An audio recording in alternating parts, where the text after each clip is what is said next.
Hello guys, ఈ video అయితే short hair తోటి ఫస్ట్ టైం చేస్తున్నా. ఎట్లుందో కమెంట్ చేయండి. సో ఈరోజైతే what I order versus what I get అని చెప్పి ఒక వీడియో ఇద్దాం అనుకున్నా. ఇది వచ్చేసి నేను క్లాత్ చూడకుండా పెట్టేసిందంట అక్క.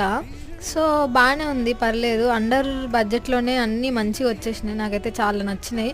ఈ కలర్ అయితే అస్సలు లేదు నా దగ్గర. అండ్ ప్యాటర్న్ కూడా కొంచెం డిఫరెంట్ ఉంది, షర్ట్ టైప్ ఉంది. సో బాగా అనిపించింది, వేసుకుంటే కూడా లుక్ వైజ్గా బాగానే ఉంది. బ్లాక్ తోటి పేరప్ చేసిన. ఇంకా ఒకటి white and blue colour order పెట్టిన. యాక్చువల్గా నేను అది థ్రెడ్ వర్క్ అనుకోలేదు, ఎందుకంటే మ్యాక్సిమం చూపిస్తే బాగానే ఉంటాయి, మళ్ళీ వచ్చినప్పుడు వేరేలా ఉంటుంది అనుకున్నా. కాకపోతే థ్రెడ్ వర్క్ కూడా చాలా మంచిగా వచ్చింది. ఇంకా హ్యాండ్స్ కూడా వెళ్ళి ఇచ్చారు. అండర్ 500 లోపే తీసుకున్నాం అనుకుంటే ఇవన్నీ. ఫ్లిప్కార్ట్ ఇంకా కొన్ని మింత్రాలో కూడా ఆర్డర్ పెట్టినాం. ఇంకా రావాల్సినవి కొన్ని ఉన్నాయి. యాక్చువల్గా ఈ టీషర్ట్ కూడా మింత్రాలో పెట్టినట్టున్నాం. బాగుంది ఇది కూడా. ఇంతే ఈ వీడియోకి. Bye bye.